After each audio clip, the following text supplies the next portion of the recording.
Lafaa fi lafee.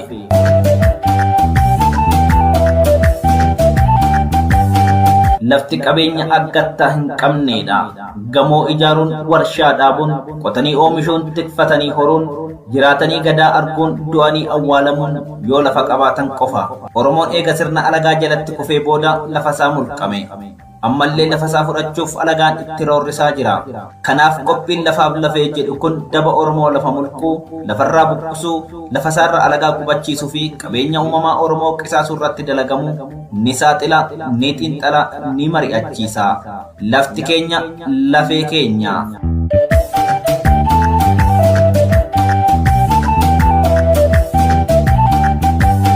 Cubbuun Oromoo irratti godhamaa jiru olaantummaadhaan lafasaa irraa fudhachuuf jecha qopheessituun Faayituu Wadaajoo Gulaalaan Duubee Wayyeessaa dhiyeessuun kan isin faana turummoo an Iftuu Galataati. Seelaas maaltu jibbaa biyya dammaa faannanii.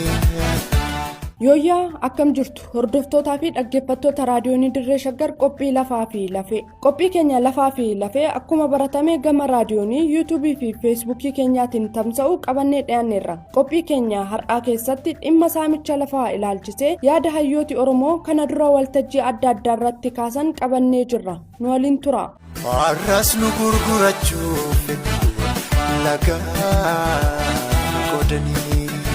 Hoggansa olaanaa adda bilisummaa Oromoo kan ta'ee fi amma kan hidhaatti argamu Koloneel Gammachuu Ayyaanaa hidhamuu isaatiin dura yaada kenneen ardaan jila irreeffannaa hora Finfinnee fi kanneen irratti akkas jedhee ture. Seelaas maaltu jibbaa biyya dammaa faannanii. Lafti ammarra jirru lafa warra Tuulamaati. Warri Tuulamaa garuu amma lafa kanarra hin jiran. Jaallannes jibbines waan laafneef lafa nurraa fudhatan. Nagaan gaanfa Afrikaatti dhufuu ka danda'u yoo Oromoo dhugaasaatti deebi'e qofa. Oromoon sobee uf jajjabeessuu dhiisuu qaba. Laaffateeti lafa isaarraa fudhatan. Warra jabaatees caalitu lafa isaarraa fudhatan. Isin sodaattanii maammoon lammata ka'ee isiniin falmu. Maammoon lammata du'aa ka'ee ammas lammatan du'u. Taaddasaa Birruutu ammas du'aa ka'ee lammata akka du'u barbaaddu ta'ee hin ta'u garbummaatti haftu malee. Baaroo Tumsaa du'aa ka'ee lammatan du'u otu sin jirta. Hagam yoo hammaatus hagam yoo hadhaa illee lafee fi lafa abbaa keenyaatti ni deebina. Warri nagaa filachuuf. Nagaa fi dhugaan gaaf tokkoyyuu halkan tokkoyyuu adda bahanii bulanii jiraatanii hin beekan. Yoo dhugaan hin jiru ta'e nagaan hin jiru. Dhugaan immoo ni dabe. Akkamitti dabe? Abbaa lafaa ta'uu dadhabe. Abbaa lafaatu abbaa lafaa ta'uu dadhabe. Filannoo dura dhugaa bakka itti deebisuuf abbaan lafaa lafa isaatti deebi'uu qaba.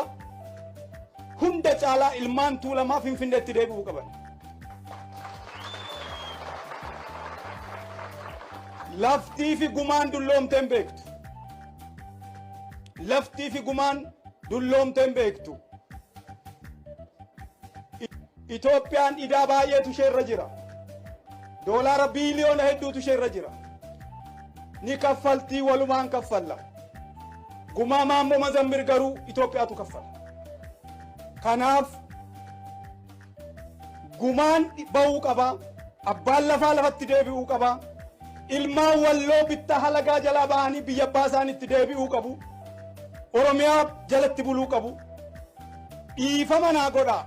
Shirri Xaam Islaam jedhamaadha. Amaaraa jalatti bule. Kana jalaa ba'uu qabdi ilmaan Walloo. Kanaaf yoo dhugaan bakkatti hin deebi'iin, yoo abbaan lafaa lafatti hin deebi'iin, dhugaa fi nagaan adda bahanii jiraachuu waan hin dandeenyeef dhugaan dura dhufuu qaba. Dhugaan deebi'uu qaba. Biiliyoona hedduutu isheerra jira. Ni kaffaltii walumaan kaffalla. Gumaa Maammoo Mazammir garuu Itoophiyaatu kaffala. Lafee fi lafa abbaa keenyaatti ni deebina. Oromoon Tuulamaa Oromoon lafa asii irraa buqqa'e ba'aa ulfaataa lafee cabsu qofaa keen dandeessu Oromoo sakaanitti iyyadhu himadhu lafa keetti deebi'i qe'ee keetti deebi'i. Ilmaan Oromoo lafa Oromoo irratti qotanii nyaatanii guddatanii badhaadhuu malee abbaan ta'e tokko lafa koo irratti mirga qaba jedhee lafa Oromoo gurguru mirga. Keessummaan akka nuti jennatti buluu qabdi. Filmaata sadiitu jira. Inni tokko akka Oromoon jedhetti buluu. Inni lama guddifachaadhaan Oromoo ta'uu. Inni sadaffaan biyya isaa gadhiisu. Warra keenya lafa malee homtuun jiru. Lafa hin qabnu yoo ta'e homaa hin qabnu. Lafa keenyatti deebi'uu qabnu. Keessummaan akka nuti jennatti buluu qabdi. Yookaan guddifachaadhaan dhufuu qabdi. Lafti Oromoo kan irratti badhaadhan, kan guddatan, kan irratti baratanii wal horan malee kan akka carqiitti ciranii gurguranii kan abbaan feete suuqiidhaaf bittee fidde otoo hin ta'in lafee abbaa keenyaatu itti cabee lafa kana baase.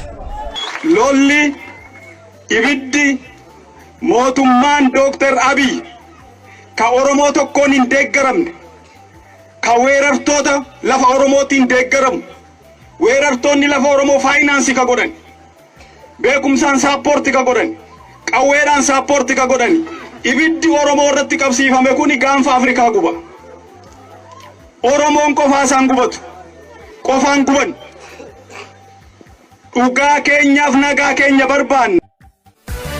Finfinnee handhuura Oromiyaa jechuun maqaan maaluuf godhaa.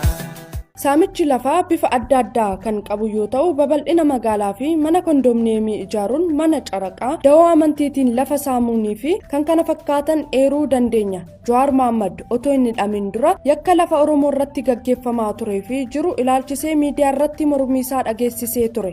Jawaar walumaa galatti saamicha lafaatiin wal qabatee yaada kanas kennee karoora dabaa mootummaan lafa Oromoo irratti hordofu saaxilee ture. Ergaan baratamne keessatti afaan saba guddaa afaan Oromoodha. Gaaffiin Oromoo gurguddaan bakka sadiitti dhufa. Eenyummaa Oromooti, qabeenya Oromooti, mootummaa Oromooti. San keessa dhiifnee kanuma maastar pilaanii ka'e kana kaafnu. Gaaffiin uummanni Oromoo kaasaa ture maali? Tokko saamichi lafa Oromoo haa dhaabbatudha. Har'a saamichi lafa Oromoo dhaabbatu osoo hin ta'in saffisaanis bal'inaanis dabaleet akka waan gala deemaa jiraniitti saamamaa kan jiru. Lafti Oromoo qircamaa, gurguramaa, qonnaan bulaan Oromoo karaa irratti gatamuun isaa itti hammaatee deemaa jiru. Gaaffiin lafti Oromoo hin saamamin jedhu faallaa isaatiin deebi'e saamichi itti haa dabaluun deebii kenname. Gaaffii abbaa biyyummaa Finfinnee irratti uummanni Oromoo kaasu koree dhaabnee daangaa gooneerra gaafa aangoo qabanneedhan muummichi ministeeraa gaafa yaadatta osoo oolleen bulin gaaffii abbaa biyyummaa Oromoo Finfinnee irraa qabu deefnaadha. Dhoofamuu qofa osoo hin ta'in Oromoon haguma keessa qabu iyyuu Finfinnee keessaa dhiibama. Lafti xixiqqoon Finfinnee keessatti hafte hiramtee ormaaf kennama. San qofaa miti. Karoora lafa kaanii Finfinnee naannoo of dandeessi godhuudhaaf hojjetaa jiran. San qofaa miti. Waan tokko mirkaneessee jira caffeen Oromiyaa odoon beekin. Chaartarii magaalotaa kan jiru deebiin kan qopheessanii jiran. Oromiyaa bakka lamatti muruu akeeka warri wayyaanota lafa kaayan san bifa haaraan dhiyeessanii sadan sooddootii irraa kaasee hanga gara Minjaaritti Bishooftuu Dukamiin kana hunda dabalatee Oromiyaa kana bakka lamatti hiruudhaaf karoora lafa kaanii kan deemaa jiran jechuudha. Gaaffiin abbaan biyyummaa Finfinnee handhuurti Finfinnee deebi'uun hafeet saamicha handhuurarraa eegale garagaraatti akka bal'atuuf karooraan karratti deemaa jiran jechuudha. Gara fuulduraa waan mul'achuuf deemu karoora isaanii arginee jirra jechuudha. Hidhaa fi ajjechaan Oromoo irraa dhaabbatu ture miti sloogaaniin takkaa dhaadannoon dargaggoonni qabatanii irratti wareegamaa turan. Hidhaan daran bal'atteet manneen hidhaa guututti afaan Oromoo amma by the way afaan kam haasoftaa miti manneen hidhaa keessatti kan jiru. Loqota kam haasoftaadha. Loqota dhihaati immoo kan bahaati immoo kan gibbaatiidha. Namni kan gaafatu. Gaaffiin tokkummaan Oromoo haa cimuun gaaffii Oromoo ture. Jarri tun garuu jalaa kashafe malee haqa Oromootiif qabsaa'ota Oromootu jala falleesse malee Oromoo Shawaa Arsii Wallagga jettee walitti naquudhaaf as a strategy akka tooftaa mootummaatti ifatti jiran socho'aa turan harkaa dhuufnee lafaan buufne malee gaafiin Oromoon kaatee qaban tokko deebi'uu miti faallaa isa gaafiin Oromoo biraa maali wanni wayyaanee walitti buuse federaalizimii sowaati sobaatiin hin bullu dimokiraasiin dhugaa jiraachuu dhaqqabaa Oromiyaan irratti maqaa qofaan osoo hin ta'in haqaan mootummaa filanneen buluu qabnaadha gaafiin uummanni keenya irratti qabsaa'e har'a garuu sirna federaalizimii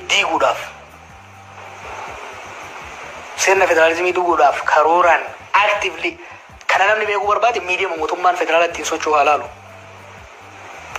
Oromiyaa masoobaan nuu kennan san ka sobumaan fakkeessanii nuu kennan sanuu harkaa buusanii Oromoo zoonitti addaan qoqqoodanii afaan wal walaachisuudhaaf akka zaman Haayila Sillaaseetitti